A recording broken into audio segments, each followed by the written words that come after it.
Hello, everybody, and welcome to Mind Clickers. I'm a sport and exercise scientist from Melbourne, Australia, with a passion for esports performance, coaching, and overall mental well-being. I've been in esports for quite my life, previously competing in COD 4 Pro Mod and coaching StarCraft 2, whilst avidly loving CSGO and all FPSs. I created Mind Clickers to provide an insight into the psychological and performance demands of elite level gaming. This includes getting an insight from coaches, players, staff, org founders, and esports researchers about their respective domains. In the following episode, I chat with Connaire and Delaney Mcnulty, who is currently from Trent, England, and currently working with Enclave as an esports performance and cognition coach. He's also currently studying an esports MA and has some really good pivotal things to share. My chat with Connaire was really awesome as he delved deep into cognitive testing and the importance of understanding cognitive tests from an external perspective and how these tests can start to implement change upon players' performance as well. We also talked sports science, and also Connaire shares a very funny martial arts story. Speaking of martial arts, our partners over at Player 2 Secondhand Gaming are slicing up tons of deals, so make sure you check them out over at player2oz.com, where you can pick up tons of great deals on old games, modern games, retro games, and consoles and collectibles as well.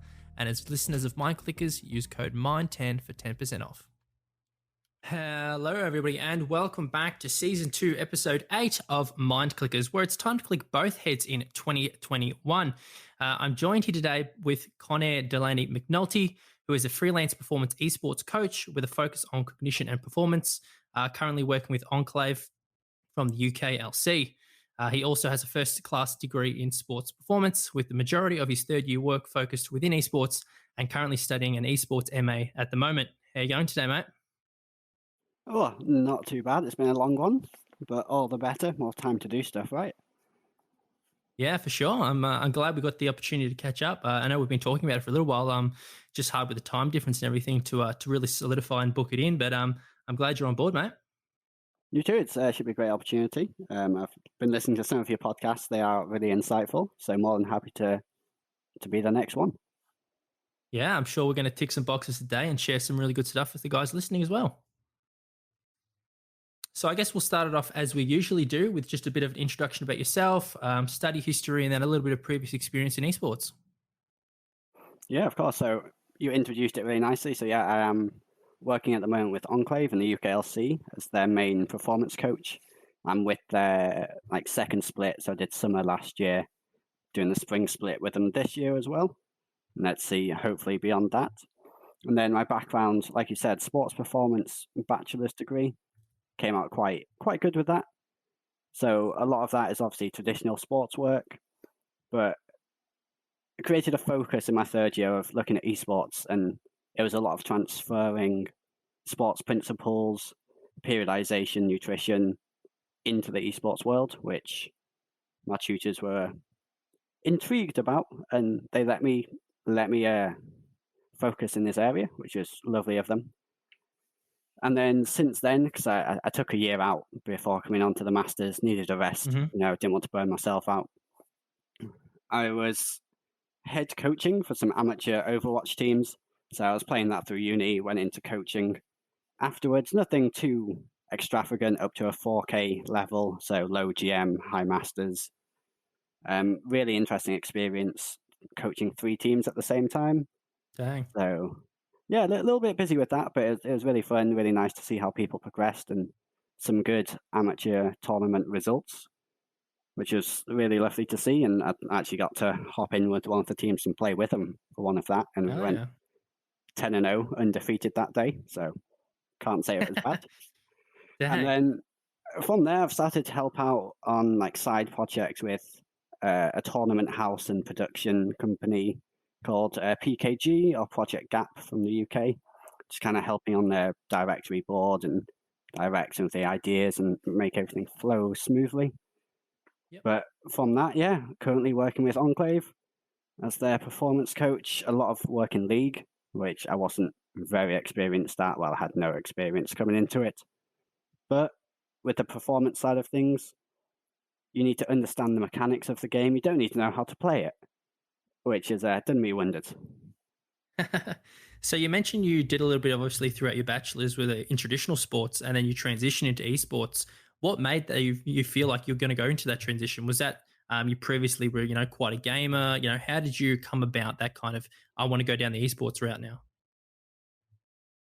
Um, I have a traditional sports background myself, and unfortunately, due to personal reasons and injury, I essentially just had to take a hiatus from that. So Right. I watched a lot of esports when I was younger, just late at night, couldn't sleep. I'll stick on Twitch, let's see what's going on. Oh, CSGO Major, StarCraft, League of Legends. This is interesting. And Hmm. then being introduced to Overwatch at the same time by a roommate in second year meant after I couldn't physically train, there was another option for me, another avenue I could explore. And surface level exploration showed that there's very little in this area currently. Mm. And the links made from the transferable knowledge was like, this is new, this is challenging. Let's continue this. Let's see where I can take it. Yeah, for sure. That definitely sounds really awesome. I love the passion as well. Obviously, kind of having that kind of background and then going into it, kind of that sports degree, and then an opportunity to present itself to do an esports MA. Definitely awesome. And I wish we had more of that stuff over here. Is something, that kind of esports MA primarily just in the UK? Because I definitely know we don't have really something specific like that over here in Australia. Yeah, I think the educational system in the UK, we're looking at esports a lot more. I know Right. Staffordshire Uni, they started offering the esports I made last academic year. So I'm the second year ever on this course. So Mm. it's still testing it out a bit internally, and you can tell at times. But there's an esports bachelor's in a few unis now in the UK, as well as college level. So your A levels, your 16 to 18 esports like BTECs and diplomas. So we're definitely trying to enhance the understanding from a younger age, so like surrounding esports, which is it's great to see, and I think the British Esports Association has driven some of this. But yeah, the opportunities are not far and wide at the moment, and it is still a underdeveloped industry, sport, and ecosystem in general. Yep. So within your masters and within your bachelors, specifically kind of that esports kind of stuff, what kind of stuff do you go ahead and learn there? Like what kind of things do you draw upon? Is it more so, you get an opportunity to go on a placement, for example, you get an opportunity to directly connect with the team through the uni. How does that kind of work with the experience and really starting to adopt and kind of blend into that kind of esports scene? Uh, on the esports masters, I can say there's been a little bit of a stunt in opportunities due to Right. the pandemic situation. Yep. First hand working with a team or connections or in person connections are obviously difficult at the moment, let's say. But there's a lot of great minds. So one of the lecturers has worked with Riot themselves as a production manager and worked on some of these big events. And we've had lecturers who have done like events and arena strategies. Right. And then one of my lecturers, actually, Dr. Ying Ying Law, is an ex semi-pro Hearthstone player. And that, Wow. yeah, she's been on stage at Insomnias before competing. So there's a wealth of knowledge. And then we look at stuff like the policy and planning, the arena strategies, and this background, this foundational work which is needed within the industry. But then the bachelor's was a lot of his nutrition or his planning a training program, and me going, I can do this in esports, right? This would work. This is needed. And they're like, go on then. And a lot of just transferring other knowledge, other sports knowledge, and just picking from anywhere Hmm. and trying to create a coherent statement which fits the course, but then it's also on this really new and interesting, almost groundbreaking topic. Yeah, for sure. That's similar to myself when I did my Bachelor of Sport and Exercise Science. They tend to, I guess, incorporate a multitude of different areas, motor control or a little bit of sports psychology, a little bit of biomechanics, a little bit of exercise prescription, and then, even nutrition. Trying to kind of tick all the boxes at a very Mm. basic level. And then obviously when you go into the masters, that's where you can really go down that specific route. But I'm glad, going through and doing an esports masters, that sounds absolutely awesome. And obviously with the pandemic, it's a little bit unfortunate that you weren't actually able to get, right in with the team. But obviously working with Enclave, that sounds absolutely fantastic. So take us through that. What are some of the things you do with these guys? Is it more about cognitive testing? What's your approach with these guys, and what's your ultimate goal with these guys? There's definitely a personal approach on cognitive testing. It's something I found in the sports degree, and I was like, this could be useful here. I've run some tests on myself. I've taken that to the athletes as well, but then also supporting the coaching staff and the managers about how to plan out for a 6-week season, how to make sure we're not training every day, we're not essentially killing the athletes off in the first 3 weeks, and then obviously the performance is going to be worse than the last 3. And then on a personal level with the athletes themselves, helping them understand that they are athletes. There is parts of their training which should be outside of game or should be away from the desk, which will help them when they come back to the desk. And it's that whole buzzword of holistic support is essentially, it sums up what I do quite well. So there is the testing, but then there's also just sitting down and talking with the players, figuring out what's going on there in their lives and how it might be affecting their performance. And if there's any strategies we can help with from a staff side to support them going through whatever it could be, whether it's uni stress, work stress, or personal problems. Yeah, for sure. I love that. Just, getting in and essentially not being too forceful or direct, but essentially kind of underlyingly building those foundations of rapport, essentially. You go in, obviously when you first probably got there, it was a bit difficult, and then you gradually build rapport with these athletes. They start to gradually become accepting of it, and obviously it's hard with some teams. They haven't had this external support before. No. So having something like yourself come in and provide that little bit of support, work through different problems, and kind of look at it from an external perspective, breaking down a lot of these situations. For some of these players, personally, I've spoken to, have found it daunting, just because there's so much more. It's an extra layer of pressure that adds on to everything. So suddenly, they're focusing on the games, but then they have to suddenly focus on the external things, their health, their mental performance, which is something they never really accounted for. So it's one of these things where it's kind of a little bit of a sticky situation. Have you ever found with some of these guys that they weren't really accepted to it? They weren't really open to kind of having a chat or, talking with you? Oh, definitely. There's normally always one or two individuals in each team cycle for each split. I know in the first split we made a day of it. We had a full testing, introductions, education type of day, and it really it really helped create a level of understanding between the team, both on what I want to do with them and what they can come to me for. And it's all about adding those extra levels of support, because even for a professional athlete, be it esports or traditional sports, they don't for 24 hours just do the sport or just do the game. They are humans, they are people, they've got lives. And if we can support them through their daily lives, it should give them a better foundational platform to perform. Mm-hmm.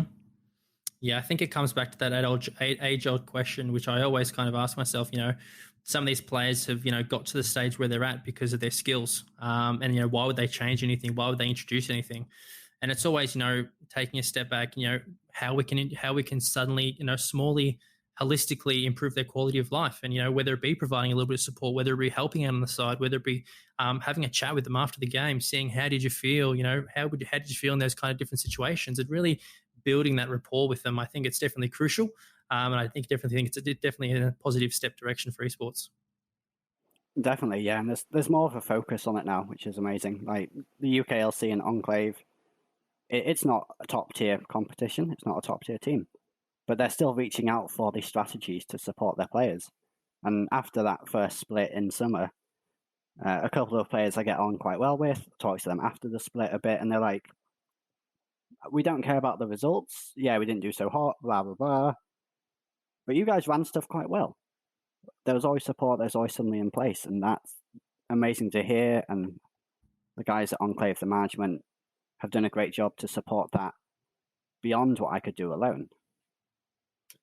Yeah, definitely. And another question, with the coaches, with the org owners at Enclave, was it something that you approached them saying, hey, I can offer a little bit of support, or was it something that those guys came to you and said, hey, we're looking to maybe, have our players get a little bit of assistance on the side? work on their, maybe do Hmm. some test runs, help them through their kind of steps, help them, deal with stage performance, help them on the side. How was that kind of interaction? It was purely coincidental. A lot of Right. things, unfortunately, these days are who you know, not what you do. Right. Yeah. But working with the Overwatch teams, it was a amateur org called Skylabs. They wanted to expand to League of Legends, and they did. And one of the League of Legends players happened to be one of the management team at Enclave. So Right. there's casual chats between us. I was brought in for Skylab's League of Legends team when things were getting a bit shaky or there was interpersonal issues. So we just got talking, and then he was like, "We want to do more to support the players, and I've heard about your degree. Let's talk. Let's see what Mm. can be done here." So Okay. unfortunately, I can't give any advice to except for putting yourself in the right place, and hopefully you'll meet the right people. Yeah, for sure. I mean, I guess, there's a lot of opportunities that arise, whether it be doing something different, whether it be having a different mindset to something, whether it be waking up in the morning and thinking, I'm going to try this out. Um, I do agree with you. Sometimes it is who you know over what you know. And unfortunately, that's the way it is, as bad as it is sometimes. But it is one of those situations that definitely can be overcome with persistence, just kind of chipping away. And gradually we can essentially make that happen, I'm sure of it.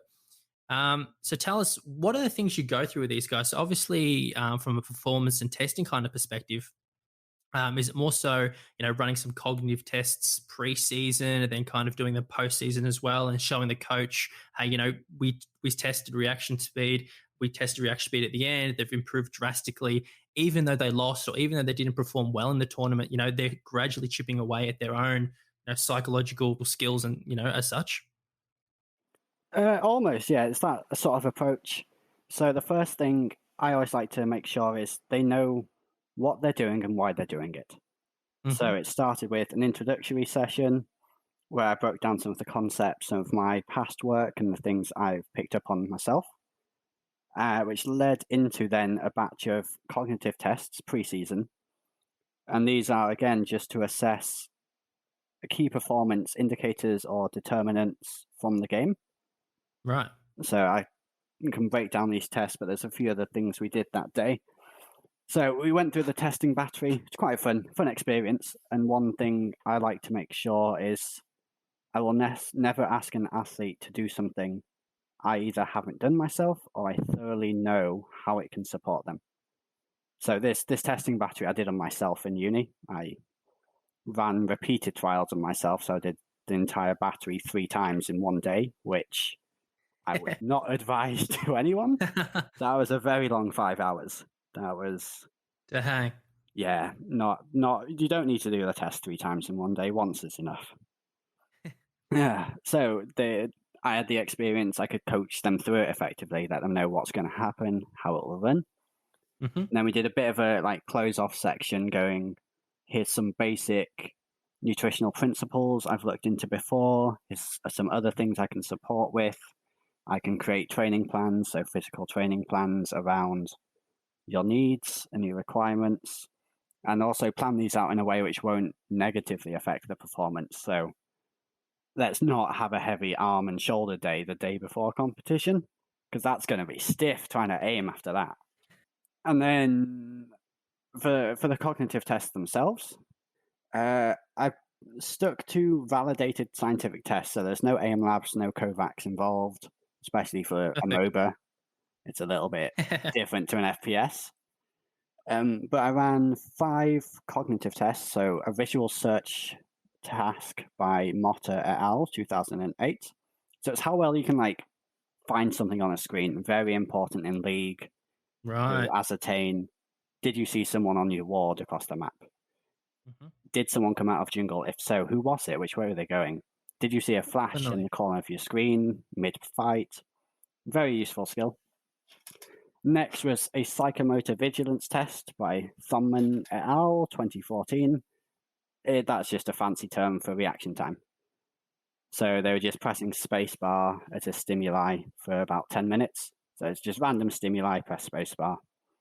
Nice simple test, directly applicable to a lot of fast motor function activities. Hmm. And now, next one's a bit speculative, but it's fun to run. the Baddeley Grammatical Reasoning Test, which is a 1968 test by Baddeley. Essentially, it's 64 statements. So an example is A comes before B, and then it's A and B. And you have to say true or false. And God. It's timed. It's 3 minutes timed for 64 questions.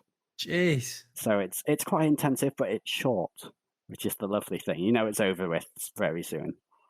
And it's meant to assess higher order executive functioning, which is like your subconscious thought process.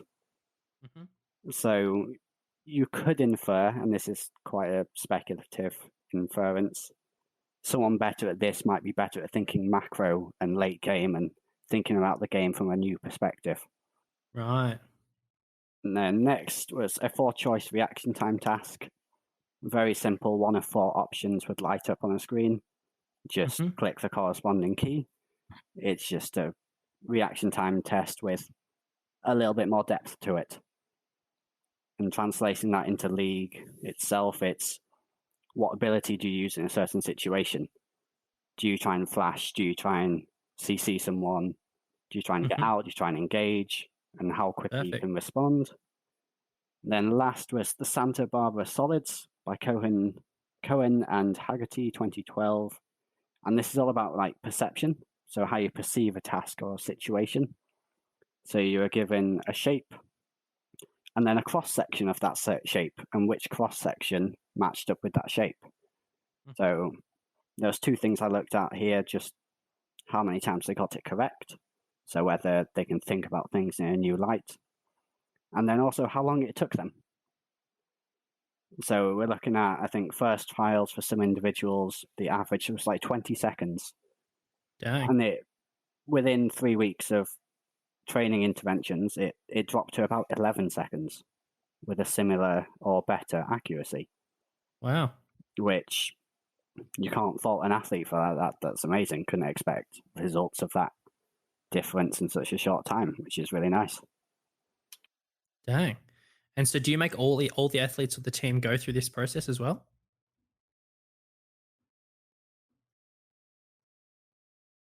Yeah, everyone on the team went through this, and it was an interesting day for staff as well, because I invited the staff to go along and do it as well. So we had some of the managers doing it. Wow. But we were set up through a Discord stream. But the software which I used completely locks you out of your PC. Like, you can't Alt F4, you can't Alt Tab it. All right. You are in that test until it's done. But we had them on a Discord call, deafened and muted, with cameras on. Gotcha. So us as staff, we could sit and watch their response and see when people were getting frustrated, or they're like, someone missed one of the reaction times, and you're like, oh, that's brilliant. See it. I like that. Which was really interesting from my perspective, knowing the pain I went through doing this 3 times in a day. Yeah. But no, it was a group activity, which was really nice and monitored as well, which is one of the main points of any testing. So there's actually a few minutes before, when like the final break before testing, would you all like to clean your desks and send me a photo? So when we test again, I can make sure the desk is the same, the mouse is the same, the keyboard's in the same position. And there's also just less visual stimuli getting in the way. There's nothing in front of their PC, nothing in front of their screen. Gotcha. And just trying to control that variable as well. Yeah, for sure. And you mentioned, so these tests you previously ran by yourself, you did the battery yourself and you understood that they were effective and they worked. But in regards to, other performance coaches coming in, are we going to see in esports a gradual development of a standardization of these tests? When, for example, obviously in League, you talked about the 4-choice reaction time, whether we're going to flash, whether we're going to hit the right button for CC. That's really pivotal. That test makes sense. But what happens if we have some coaches coming in, they're not running the right sort of tests, and they're just kind of impacting that performance? Is there going to be a point where we can refer to maybe a regulation for tests, where we can refer to a standardization, where we can, look up, okay, these are the good tests for, FPS. These are the good tests for a MOBA. A couple of these tests should be done for Rocket League or, StarCraft. Are we going to start to see that kind of happen over time, do you think? It'd be great if it could. And something I picked these particular tests because they are all although not esports valid, they're not designed towards esports. They are scientifically valid. So it doesn't matter what esport you're in or what you're doing with these tests, they are proven to measure what they're supposed to measure. And all of the surrounding science behind it has been worked out that these are correct in some form. But beyond that is the transference of how you can relate this task to in-game. And these will not be the best tests. Like, categorically, they won't be the best tests. There's a lot of nuance or small factors in esports, which these just don't cover. Yep. But at the moment, we don't have any way to assess or even create the perfect testing battery. Yeah. And it's going to be ages until we can. Yeah, I think it'd be really awesome if we see someone like Riot, for example, specifically for League of Legends, start to develop a testing battery, that can start to, assess specifics. So they're actually in there, they're actually using the champion, they're actually doing this kind of externally, this cognitive test. Because, as you said, one of the biggest things, sometimes the specificity is one of the biggest problems. And if we can have it as specific as possible, then the athletes will start to understand, okay, I'm doing this, I'm starting to actually see these kind of little changes, starting to see the performance gains. If we can somehow work to make these ecologically valid, so in-game, in-client, the wealth of data and how applicable that data is going to be a lot better. Yeah. Even your Kovacs and your AIM labs, they are external tests. They do very well at recreating the first-person shooter space. But it's always a mimic. It's never true. It's never true to the game, whether it's CSGO, Valorant, Overwatch. Right. There's little things you're missing there. Yeah, whether you're missing, specific recoil patterns might not be the same if you're spraying, target spraying, movement might be the same. There's kind of little nuances that, once we hopefully start to open the barriers in terms of esports performance testing, we can start to gradually see maybe some more adoption, which would be awesome. Really would. Yeah. In regards to results, that's something I'm really curious about. So when you get these results, after they finish maybe the preseason, they do these tests. Is it straight away that you go and have a chat with the athletes and say, "Hey, you scored this on this. Now we're going to start, maybe throughout the season, start to work on this a little bit." Do you take these results to the coaches, have a chat with them, and really start to digress these results? What's your kind of game plan with those? Definitely, at some point, you need to approach the athlete with the tests. They're normally very interested in seeing what they scored as well, which is great. It means they have some passion behind what they do. It does take a good 36, 48 hours to process, make them look pretty, get all of the data you don't need out of there, because the software gave a lot of data, and that's not easy to digest. And then in terms of bringing it to coaches or management, very very casually bring it with them. The players were already on the team. It's not going to change anything. But it's more being able to show the progression through my work. So after a retest session, go, yeah, they've improved here, they've improved at this point, both for buy-in from the athletes. So I can sit down with the athletes after a retest and go, yeah, you're improving here, you're improving here. This is really nice to see. Let's keep it up.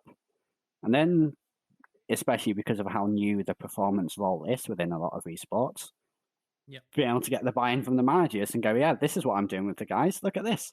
They're getting better. Imagine we do this for 6 months. You might have Faker on your team by then. Not I won't be able to make a Faker, but it's the one league player I know.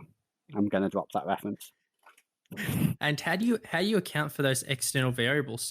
So for example, these players know ahead of plan that they're going to be doing a testing. How do you know that they got the appropriate amount of sleep at night? They had a really nice breakfast, for example.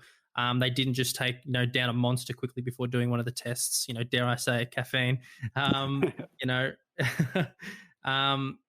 do you account for these variables? Or is it more so, hey guys, we're going to do a normal scrim session, but suddenly you pop up, here I am, what's going on? Let's run these tests, let's get it done.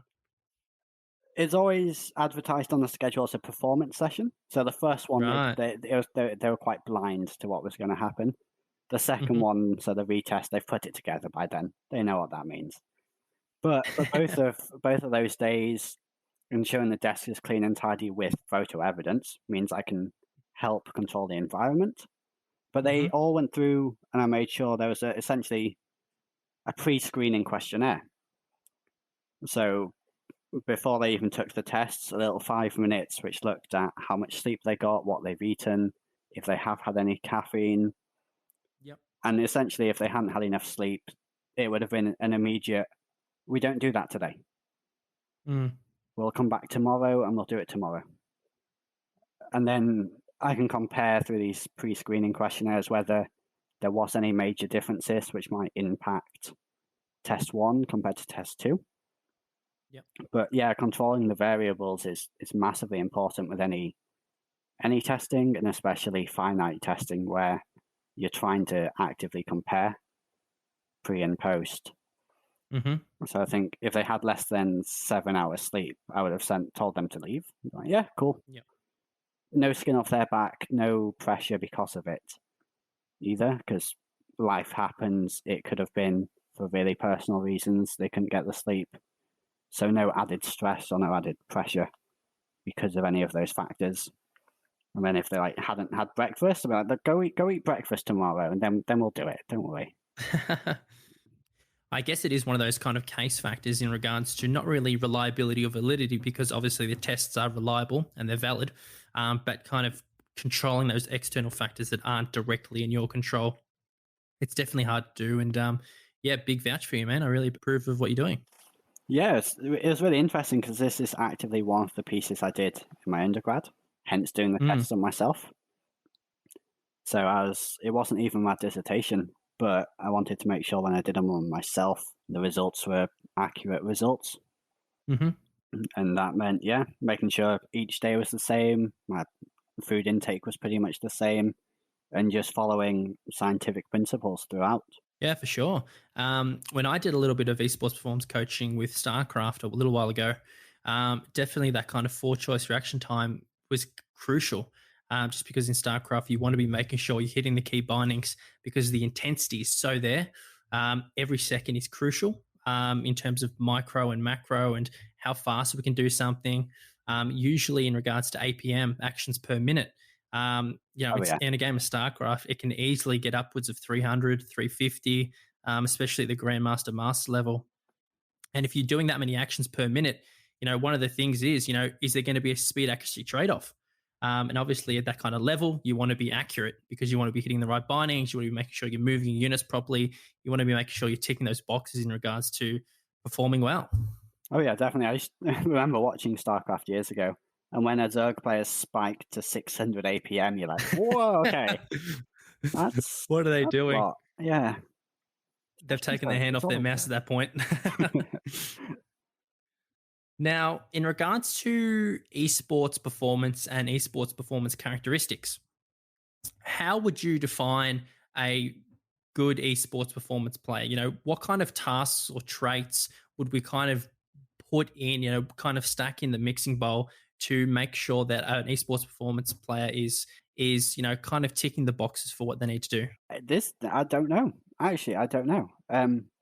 We don't have the longitudinal data to be able to pick out like you can in tennis or like rugby. So tennis, you've got your agility, your power, your speed, and we know that's needed. You can start to kind of point towards some characteristics. They have their mechanics, and you can break that down into obviously your accuracy, your speed. But there's no list. No one's working off a list here. We are all kind of just guessing. Yeah. But if I had to name a few things, obviously visual search and hand-eye coordination. And I think that's across the board in the majority of esports. Yep. Reaction times, again, across the board, and it's the same in a lot of sports. And then the mental factors as well. Anyone who can keep calm under pressure or at least has an awareness of their emotions should be able to self-regulate a little bit more in game. So the players who may get a little bit tilted in solo queue is probably acceptable, but those who completely lose it and start making poor decisions through their emotions, they may not be able to perform under pressure as well, or they'll need extra support to be able to perform under pressure. And I think the ability to learn, whether it's about yourself or about the game, is really important within esports. Because if you can learn your own traits, you can work on them. And that openness to develop and grow, especially at a tier 2 level, is probably very, very, very, can't find the word, just going to keep saying very. It's probably very important because any competitive sport, you're looking to grow and develop, and hopefully the results come along with that. Yeah, for sure. Fantastic. Completely agree, mate. There's so many underlying factors. And as you mentioned, kind of that emotional regulation. From an external perspective, we can start to improvise, we can start to introduce different techniques like visualization, meditation, breathing, whether it be before a game, whether it be in the lobby, whether it be after they had a death and they're kind of running back into lane. We can start to gradually introduce these kind of underlying techniques that can ultimately contribute to a better performance. But ultimately, we can't, indefinitely say that, it is going to happen, because ultimately at the end of the day, it's up to them. And they're the ones who ultimately do understand that. They understand the change, and they understand that doing this can lead to change. So I think it's definitely it's a hard area, especially if we don't have as much research in compared to traditional sports, where they're really, banging out research left, right, and center. That's not to say that esports doesn't have as much research. Obviously, there's a lot of research starting to come out recently, as esports has gone through such an exponential growth time, which is going to be really exciting to see what kind of research we see. But at the end of the day, yeah, I definitely agree with you on those few things. We're just shooting in the dark and hoping we see some positive performance or results from it. But personally, if you can follow known scientific procedure, or at least safe procedure, there shouldn't be any downfall. The risks are calculated and they should be supportive. Unfortunately, the worst case scenario, you've lost some time. But if it's only time you've lost, you've at least learned something from that yourself, and hopefully the athletes have as well. Yeah, for sure. And one thing I'm really curious about from a sports science perspective, which I'm really keen to hear your thoughts on, I've been kind of dwindling about the idea in a couple of previous episodes in regards to sports performance, sports science tracking for esports, and how we can accurately start to, record some measurements, whether that be looking at heart rate during a game, heart rate spikes, pressure situations, whether that be looking at breathing. For example, if we're in a clutch situation in FPS, do we hold our breath? I definitely, when I used to play, I used to hold my breath. How much of a detrimental impact is that having? Is that having an impact going into the next round? Is that having an impact on not being able to cool down and relax?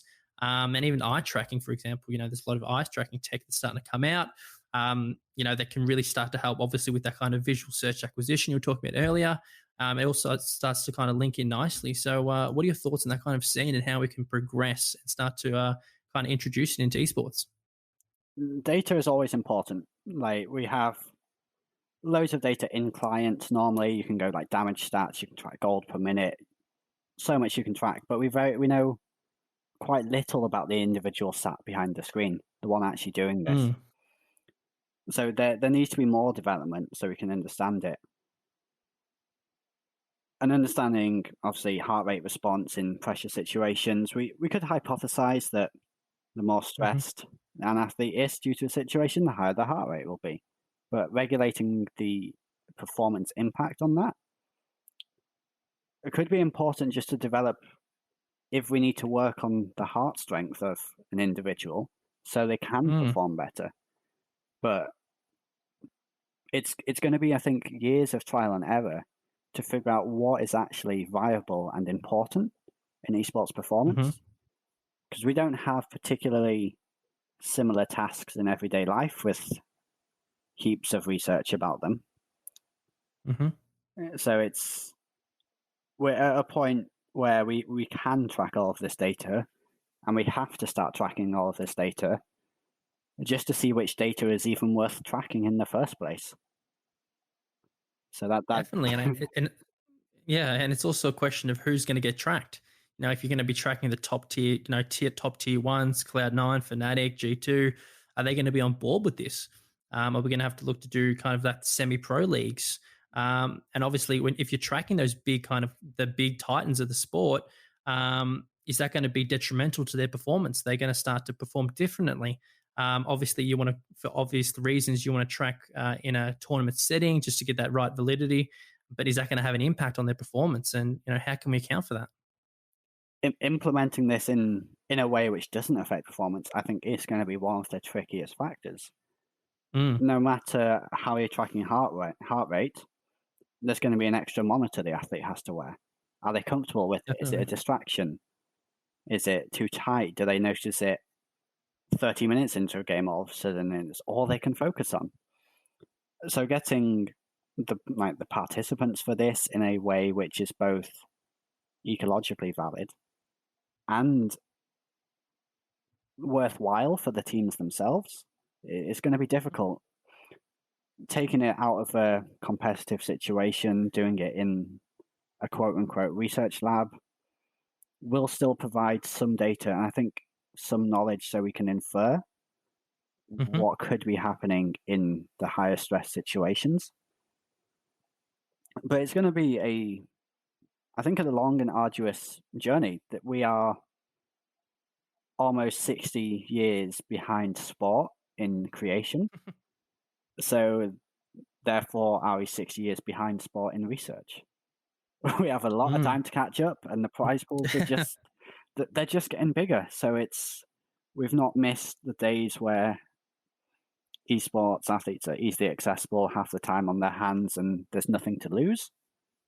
Hmm. Because obviously, if you drop out of the TI or you lose a TI match, you're losing millions of dollars. Right. There's a big cost or potential big cost if this research or any further research does affect performance on stage. So Definitely. it needs to be done in the safe environment for the organizations, because that's what they'll care about. Yeah, and as you said, the risk. Some esports tournaments, the prize pools are bigger than traditional sports. Yet look how much traditional sports has its backing. It has regulations, it has committees, it has all those underlying bodies to help contribute to the research, to help contribute to make sure that the performance for players is in top notch, to make sure that the players are being supported. Yet we look at esports and they have bigger prize pools and bigger prize pools. Obviously that means more temptation. More temptation could mean that players are kind of strive for it a lot more. More strivation could mean that they're putting themselves at risk. And it comes down to, again, one of those big factors of risk. And, obviously with esports, rotations are very short sometimes. Someone could be rostered on for 2-3 months at a time.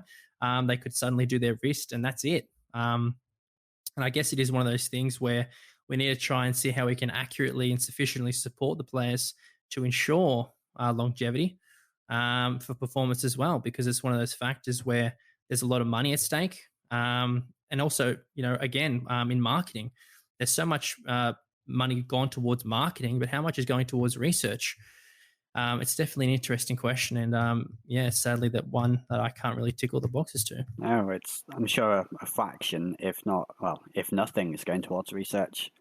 Although there's a greater openness towards it now. You've got a few teams, Astralis with Lars Robel, Hmm. who's a great sports performance coach who's moved into the esports space. Excel have Right. Fabian Broch, I think it's pronounced, Fabian Broch, a Hmm. German performance coach who's very on the ball about everything, effectively. There's a lot of information he wants to try and figure out, and he's Hmm. actively trying to do what he can for the space. So we're getting there. We are definitely getting there slowly. But whether it's too slow, because esports is expanding very quickly and has over the last 10 years, who knew we'd be sitting at home with 3 million other people watching a finals? Legit, yeah. And then who also thought that the people um, being watched are 15-year-olds. Oh, It all comes down to it, that kind of age of entry as well. It's getting lower and lower. You're seeing 10-year-old professionals, you're seeing 11-year-old pros competing in CSGO. um, and then how's everything in regards to their mental health, their development, education wise. It's a big umbrella term, and it feels like we're only just adding droplets to the umbrella at this moment. I think on that regard of young athletes, we are not in a black hole as much as we think we are. Mm-hmm. There's plenty of athletes in traditional sport going through 6-hour training days for gymnastics. Right. For any sport which has, I think, a few of the female gymnasts in the last Olympics were 14 or 16. There's very little difference here, and we cannot be ignorant to the research or knowledge we can transfer, and we Mm-hmm. need to rely on that a lot more. But it can only be transferred. It needs to be added to and adapted to the new environment, to the esports environment. Yeah, for sure. It's definitely going to be interesting to see where we go and how we get there and how long it will be before we get there as well. Very interesting stuff. So in regards to your esports MA, once you complete that master's, are you going to be looking to do similar kind of work, kind of that performance coaching? Where's your goal and direction after that? At the moment, it's definitely still within what I like to call the esports athletic space. So looking at the factors a bit more sports-like within esports, whether it's the management, performance, or personal coaching side. Definitely a space which is expanding, and I'd like to try and be a part of it, because there's a lot which needs to be done, and I hope I can Mm-hmm. add in my 2 cents worth type of thing and have some ideas which can help support those much better at me at games get even better at me at the games. If you can't play your coach in some way or another. Yeah, for sure. Do you think that you'll ever go back and do, for example, some sports science or some performance coaching in traditional sports? I think the skills are completely transferable. If you can break Mm-hmm. down any activity to its key performance indicators and support an athlete in enhancing those, there's no reason why an esports performance coach has to be limited to esports and a sports performance coach has to be limited to sports. Mm. I think they are one and the same, just different KPIs. So there'll be different things prescribed or different interventions. So on the fact of me working with traditional sports, it would be great. And let's see what happens in the next 3 years, 5 years of my life. Yeah, for sure. And I guess, when we do have that kind of interchange and swap between traditional sports and esports, I guess once we have esports performance coaches transitioning to something like traditional sports, they'll have a lot more of that cognitive understanding. So that can be really applicable and adaptable. Whereas those traditional coaches can come to esports and they'll have a lot more of that kind of physical fundamentals to help the players externally as well. So I can definitely see how it can be interchanged. And I think that's pivotal because I think having as much accessibility and openness to kind of have different diversity is crucial and key. Yeah, with a slightly different focus, the more focuses you bring in, the more well-rounded Hmm. picture or well-rounded development you can bring to an individual, to an athlete, or to a team. So Yeah, for sure. I believe traditional sports, there's caveats to learn from esports and vice Hmm. versa, and from other industries as well, from your business management, your team management, Hmm. because there's teams in both traditional sports and esports. There's Yeah. a wealth of knowledge which needs to be shared. Yeah, for sure. And I think that kind of leads really nicely into kind of traditional sports in regards to martial arts, for example. So I think I had a brief chat with you a while ago in regards to your previous martial arts experience. And obviously something like Taekwondo, karate, all those kind of physical sports, they have that really kind of cognitive, mental toughness, well-being aspect as well. So I think that's where we can also have that kind of diversification in regards to having that physical performance, but then also being able to have that kind of cognitive backdrop and that mental fortitude and all those kind of, gritty big terms that we throw around can be applicable. Yeah, there's a lot to learn from traditional sports, and yeah, martial arts is my background. I Hmm. started in karate when I was 5, Wow. trained for like 14 years total or something, went into taekwondo as well when I was 15 Hmm. and competed. So I know the competitive stress and the mental toughness, and something which was big for me, and I looked at with the guys from Enclave, is pre-performance routines, Right. how to get you into that mindset Mm. and what works for you. Yep. And I know from my background, it was always sticking on a nice big chunky pair of headphones and listening to some very angry metal. little bit more applicable when you could be against or on the other side of a ring with someone trying to kick you in the face. But Build that rage. Yeah. in a lot of the esports, it's a fight. It's a 5v5 fight. Mhm. You are granted on screen, but looking to win fights, win team fights, and win an objective off the back of that. So that mental toughness, knowing how to, a very cliche term here, roll with the punches. If you Yep. lose an objective or lose a fight, and reset yourself in the moment. Have those 3, 4, 5 breaths of going, okay, what's next? Doesn't matter what just happened. What's next? What's the next objective? How do we play the next team fight? And that calmness and that reflection as well.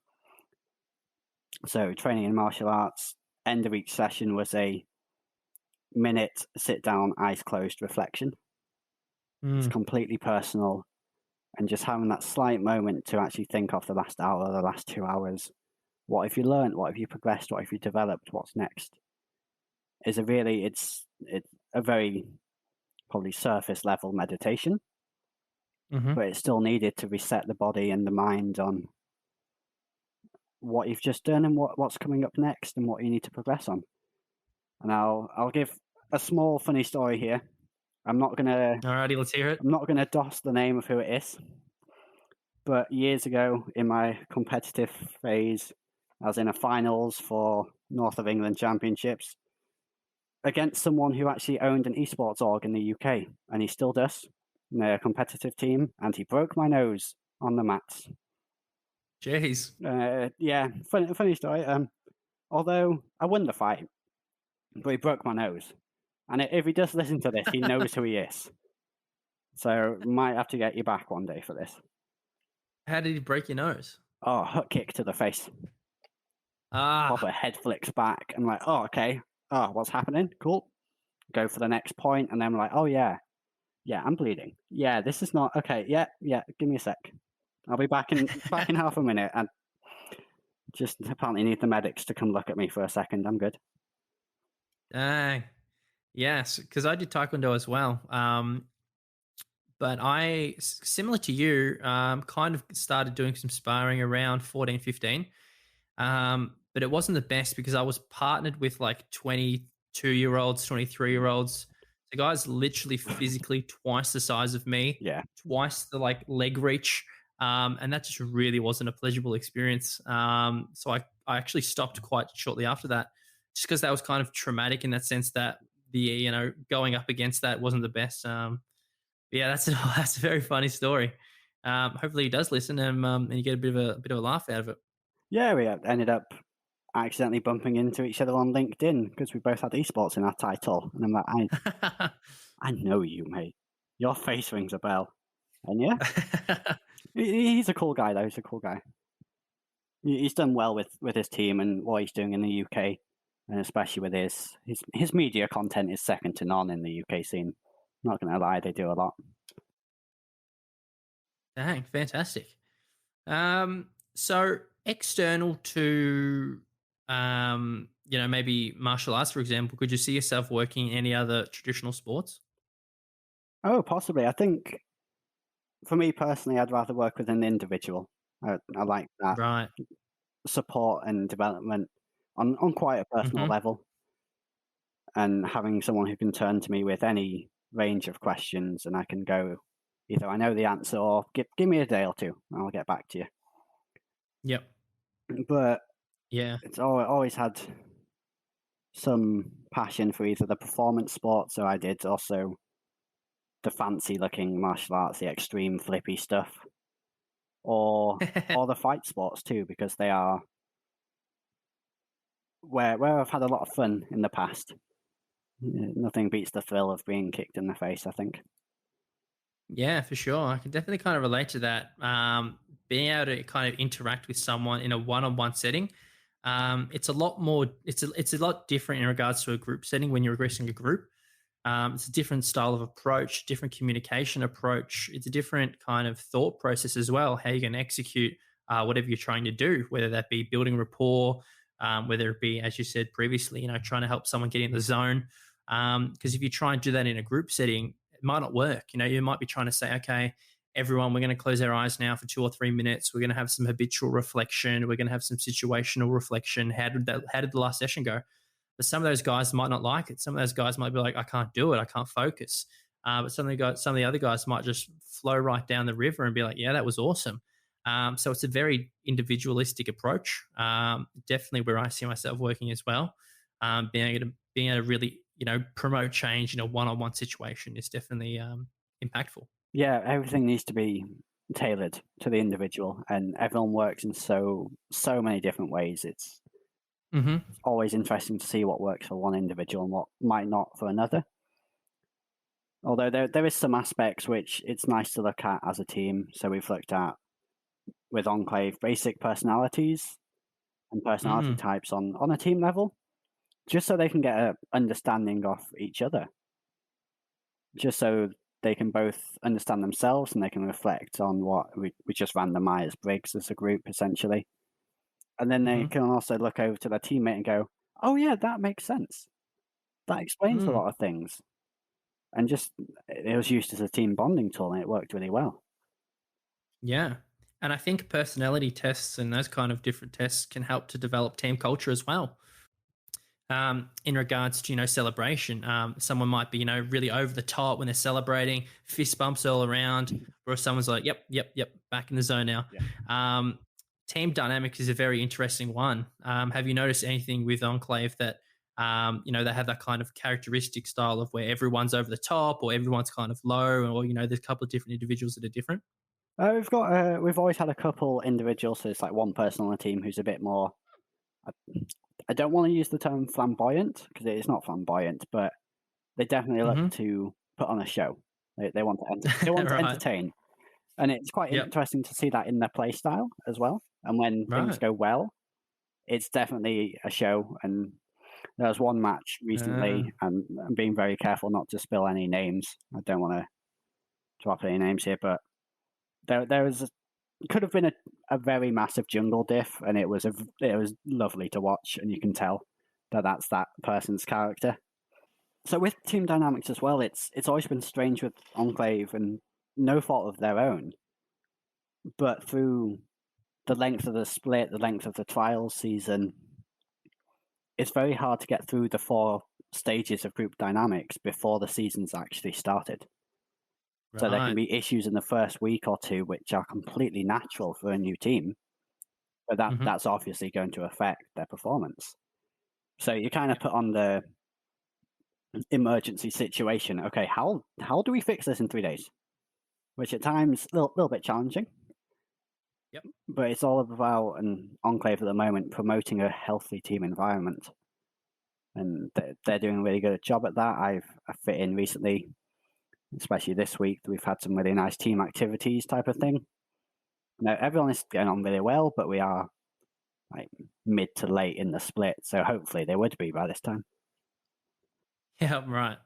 And with team dynamics as well, sometimes there's a kind of leadership component as well, where there's maybe one individual who can kind of maximize player buy-in. If someone's not really feeling like it, they can kind of help them kind of get on board as well. Have you seen something like that as well? Recently, I can't say I have, but that's just because personality types, and not everyone's a natural born leader. It's very hard to put someone in that sort of position or situation if it doesn't come naturally to them. And although leadership is something you can train, you can get better at, and you can learn about, it's very hard in a short season. So yeah, for sure, a lot of that just comes down to the players as individuals. But if you have a very friendly team, a very democratic team, leadership is more of a flow and a dynamic than it is one individual. So it's all about catering to the team and then essentially figuring out which strategy will work for them, not making someone uncomfortable by putting them in a position they just can't do. Yeah, for sure. Definitely.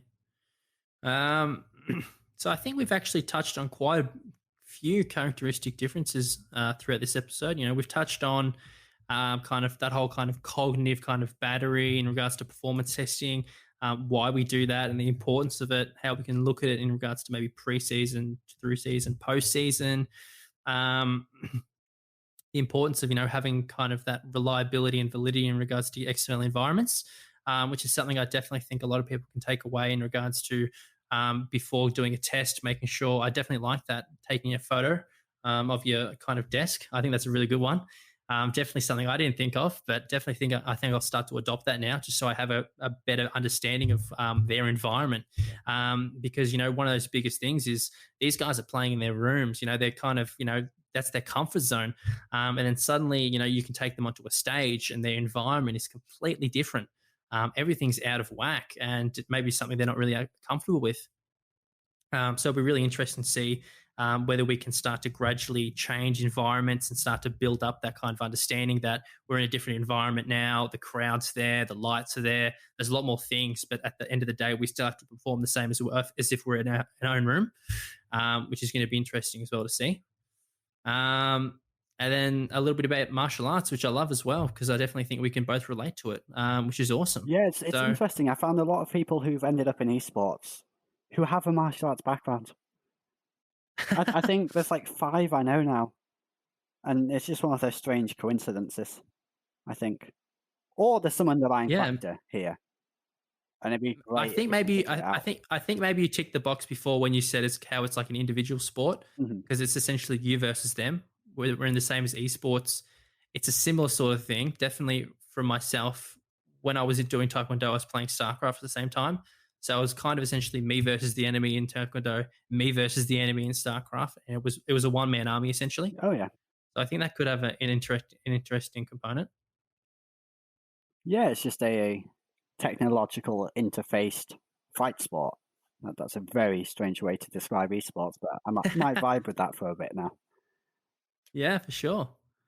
So for everyone that's listening in and want to take away some even more tips and tricks, where can we find you on your socials if you're active on any of them? Yeah, I have them, not particularly active, but I've got LinkedIn under my name. Yep, I use that one.